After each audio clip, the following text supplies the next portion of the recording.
So while Brett's bringing up my presentation, I'll go ahead and get started. I have my cheat sheet in front of me. So I'm going to talk to you about the Mexican gray wolf and the recovery project and program that's been going on. The Mexican gray wolf, or the Lobo, can I get the clicker? Thanks, just in case. Which button is it? I didn't use it, so I don't know. So the Mexican gray wolf, or Lobo, was extirpated from the United States in the 1970s. It was listed as endangered in 1976, only after legal pressure from environmental groups. 5 Lobos from Mexico were captured, and the captive breeding program began in the late 1970s. We saw the first recovery plan for the Lobo in 1982. The Lobo reintroduction program was created in 1991, and it wasn't until 1997 that then Secretary of the Interior Bruce Babbitt authorized the release of captive bred Lobos into the wild. By 1998, 11 Lobos in 3 separate groups were reintroduced to the Apache National Forest in Arizona. 9 more wolves in 2 groups were reintroduced to the Gila National Forest north of Silver City in New Mexico in 2000, and in that spring, the first known Mexican gray wolf was born in the wild in New Mexico. Since the time of these reintroductions, there have been several roadblocks to the recovery in the wild. So I was going to talk to you about the recovery plan and the essentiality determination in detail, but I'm going to kind of skip over those a little bit. I'm going to shorten it up, just in the interest of getting us all a little bit more on time. So the first 2 roadblocks were the recovery plan, which included the recovery plan from 1982. There was litigation, and in 2017, they had a new recovery plan that was also litigated, and now there's a new 2022 version. There's an essentiality determination, which is also called a 10J rule determination, that the Fish and Wildlife Service has made, where they identify the Lobo as something called a non-essential experimental population. Both of these things greatly reduce the amount of protection the Lobo receives via the Endangered Species Act. And the recovery plan and the 10J rule both fail to actually provide sufficient protections for the Lobo. And the slides are just text, so you're not missing cute pictures of wolves. Apologies for no pictures of wolves. Actually, now that there's a map picture here. So there's this large area in Arizona and New Mexico, south of I-40, all the way down to the New Mexico-US border, called the Mexican Wolf Experimental Population Area. It's also called the MWIPA. So imagine a red line along I-40 going south, and there's a box there. Inside that red line is this proposed population area. It includes, well, I already explained that part, hang on. The wolves within this red area below I-40 are considered non-essential experimental population as long as they stay within that population area boundary. Wolves found outside the experimental population boundary are afforded full protection under the Endangered Species Act. So in the very middle of this recovery area, it includes part of the Gila National Forest and the Apache Sitgreaves National Forest. It's called MWIPA Zone 1. I call it the heart of the recovery zone, and it's the area where Mexican gray wolves can be released, they can be translocated, they can breed there, and they have a little bit more protection there, a little bit more management flexibility. Just outside of that area, there is an area called Zone 2, and Lobos are allowed to be there. Agencies can work cooperatively to manage them, and Lobos can also be hazed or removed from this area. They can be translocated into that area as well. Outside of that area, which is really the far eastern part of New Mexico, the far southwestern part of New Mexico, and the far western and southwestern part of Arizona, is called Zone 3. And in that area, no Lobos can be released, no translocations can occur. They're basically just allowed to exist. If the Lobo goes north of I-40, in theory, it's supposed to be protected as a fully protected, threatened, or endangered species. There are some exceptions, or maybe some wiggle room for agencies, however. So there's a Mexican gray wolf called Anubis. He was born wild in New Mexico, and he decided to make a trek several hundred miles to the west to an area near Flagstaff, Arizona. After a few months of living his best wolfy life there in Flagstaff, the Arizona Game and Fish Department decided that they needed to trap and relocate Anubis to an area further to the south because he was existing north of that I-40 boundary where he was officially allowed to exist. Clearly, he couldn't read the map. And this is where there would be another really lovely map that I made. So Anubis was up near the Flagstaff area, and he traveled about 300 miles to get there after, so, sorry, let me start over. When Anubis was relocated from Flagstaff, Arizona, he was taken to Hannigan Meadow. It's almost 300 miles to the southeast. He almost immediately turned tail and went straight back to the Flagstaff area, where he was living for a few months, when unfortunately he was shot on January 7th by someone who mistook him for a coyote. Excellent. We're almost there. There's your PowerPoint. Which button do I? The down one will advance the slides. Okay, thank you. Hang on, let me catch up. Oh, Sorry. so it's okay. Sorry. There's a cute picture of a wolf. That's Anubis. And this is the trek he made. And so he was relocated back to Hannigan Meadow, went to Flagstaff, where he was shot on January 7th. A hunter claims he shot him by mistake, that he thought he was a coyote. This mistake was made despite the fact that Anubis was wearing a bright pink tracking collar, which you can see in that photo, and despite the fact that WWP and our allies had put up posters warning people in the area that there was a Mexican gray wolf there and they should be very careful not to mistake him for a coyote.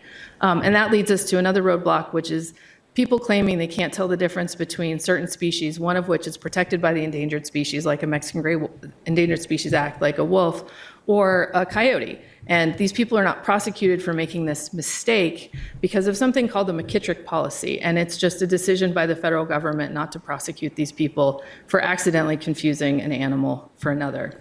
In this case, the Mexican gray wolf typically weighs about 50 to 80 pounds. It stands about 32 inches high at the shoulder, and it's about 5.5 feet long. Think about a large German Shepherd. This makes them about 2 to 3 times taller than, and heavier than 2 to 3 times heavier than a coyote. They have larger, blockier heads, more rounded ears, and many of them have radio collars, while coyotes do not. So it doesn't really seem like a legitimate mistake, but that's the policy. So other folks have talked about the impacts of livestock grazing on wildlife, specifically predators. So I think I'm going to skip over that one. We've heard about that one. Another problem that we have is that livestock grazing tends to leave vulnerable prey species out on the land unattended, and this is kind of a delicious, enticing treat for a Mexican gray wolf. So going back to where wolves roam, we want to look at this recovery map again, and zooming in a little bit, you can see that almost the entire recovery area is covered with grazing allotments. The peach colored are the Bureau of Land Management allotments, and the dark green colors are the Forest Service allotments. We've heard how these allotments are not getting any NEPA. They're often not meeting range land health standards, but cows are still allowed to be out there. The heart of the recovery zone is in that black dark bold line around the green area, zone 1. It's almost entirely covered with grazing allotments. This leads to a whole lot of conflict between livestock operators who leave their livestock unattended on these federally managed lands where the wolves really, it's the only place they're even allowed to exist. When a lobo kills a wolf or a cow, when a lobo kills a cow or a calf, a sheep or a horse, this is called a livestock depredation, and the livestock operator can request an investigation by federal agencies, usually Wildlife Services. Wildlife Service then investigates in an attempt to determine what killed the livestock, and this results in something called a depredation report. So we've been looking at depredation reports for quite a long time. The last 3 years, we've looked at them going back to 1998, actually through 2021 at this point. And our analysis of these reports shows that the wolf depredation, which show up in the red dots on this map, are not evenly distributed. There's livestock everywhere throughout the wolf recovery zone. The wolf are fairly evenly distributed, but there are clearly some areas that have more depredations than others. These hotspots are where problem allotments are located, but the agencies refer to these as areas with problem wolves. And the reality is that the wolves are not the problem. They're simply doing what wolves do, which is eat the prey available. The real problem is livestock operators who are very likely need to do something different, do a better job ensuring their livestock aren't easy prey for the wolves. So we've been asking the Fish and Wildlife Service and the Forest Service why there are repeated claims of livestock conflict on some allotments, but not others. And it's notable that just one allotment in New Mexico claimed 18% of all the livestock depredation losses in New Mexico in 1 year, and that's a really huge percent of the total. So this is what a depredation report looks like. I'm not going to show you too many gory photos, We've reviewed hundreds of these. Mostly my colleague Greta Anderson has reviewed the lion's share of them. And our analysis shows a pretty high depredation confirmation rates in both New Mexico and Arizona. The reports usually include a description of the evidence as well as photographic evidence, and that's what you see here. In this July 2014 report, there's a couple of bone fragments that were used to make a determination that the Mexican gray wolf killed a cow. The only information available in the report is that the cow was located in a high mountain meadow, it was 3 months old, and there were collared wolves in the area and wolf scat. So a wolf was convicted of killing a cow based on these bone fragments and the fact that wolves existed in the area. This is another depredation report. This one's from November of last year. This part of the report shows that there's a measurement of canine spreads of 40.8 millimeters to 37.1 millimeters, which is consistent with a lobo or a coyote or a dog. The other information in the report, we have a photo of that canine spread, and this is supposed to be a picture showing the bite marks on the cow itself, but it's really difficult to tell what they're measuring. Are they using the inside or the outside of the calipers to measure the bite marks? They seem to switch that up between and even within reports, so it's not consistent. In this photo, you can't really even see what they're claiming to be bite marks. They sometimes show up as little blue dots, but you can't really see them in this photo because the caliper seems to be covering them. And the most definitive way to determine whether a bite mark was made when a cow is alive is whether there's tissue hemorrhage. And in this particular photo, you can't really determine that there's hemorrhage. So this isn't really definitive. So this is another report, a page from that same report. It says that there was no collared wolves in the area, no other sign that wolves were involved. There was no fight scene, no canine tracks, and no canine scat, but there was heavy cattle traffic. And the reporter seems to intimate that that obscured any signs that wolves might have been there. So in short, there's no evidence really that a wolf killed this cow.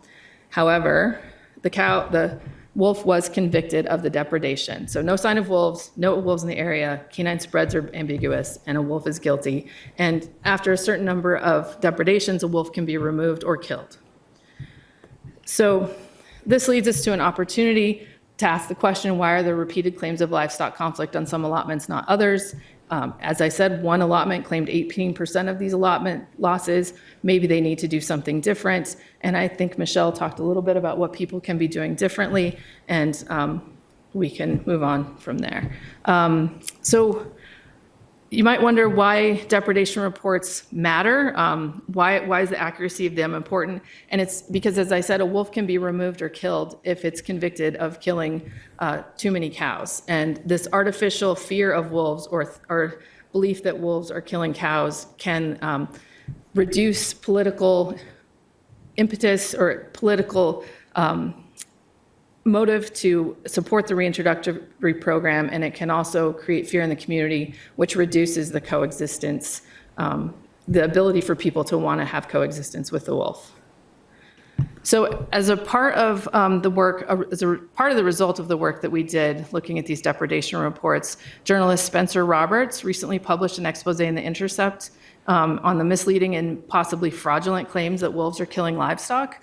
This article points out that wolves are killed on the basis of these reports, notes that the former Wildlife Services State Director for New Mexico expressed concerns about the veracity of the reports. He attempted to reform the program, and then he was told to back off. He then filed a complaint with the Office of Inspector General.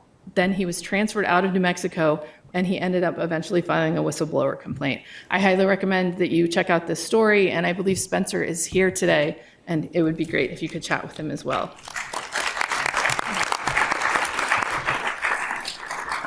So very quickly, I'll wrap up. Roadblock 5 is the fear of wolves can lead to their hatred, which can reduce the political influence and political motivation to support the recovery program. And we've been trying to find out if there is a correlation between collared wolves that disappear and the wolves that livestock operators have receivers for. There's a lot of ranchers who have receivers for these wolves, and we don't have that information. The public's not allowed to have it. A final barrier I want to talk about is the border barrier on the southern border between the United States and Mexico. There was a lot of border wall that was recently fortified or newly constructed in Lobo habitat. This was done under the Real ID Act of 2005, which allows the federal government to waive all laws to create border wall construction. One wolf named Mr. Goodbar tried to let me switch the picture. One wolf named Mr. Goodbar tried to cross the border barrier. The red line shows where he headed south, and then he headed west across the border, and he finally gave up. And he actually went back and forth a couple of times on the border wall, and then he headed back north when he gave up. Mr. Goodbar was the descendant of a wild-born wolf in Mexico who moved to the United States at one point, was captured and put into a breeding program, and he was her pup. After he gave up moving around, trying to get south back to his homeland, he was unfortunately shot. He was captured after he was shot. One of his legs was amputated, and he was re-released into the wild. So I'll leave you with this quote from Dave Parsons while you think about what we can do to help with Lobo recovery. Dave was quoted in the Intercept article talking about the mismanagement of Mexican wolves by federal agencies, and he said, "No positive advancement in the Mexican Wolf Recovery Project was ever taken by the initiative of agencies. It was always forced by litigation. This is true for both the recent updates made to the Mexican Gray Wolf Recovery Plan as well as the draft 10J management rule, and litigation has been the only driver of science-based advancement of this species. And the only way we can get to litigation is if you support the conservation groups and individuals doing the work to protect the Lobo." So with that, I will pass it on.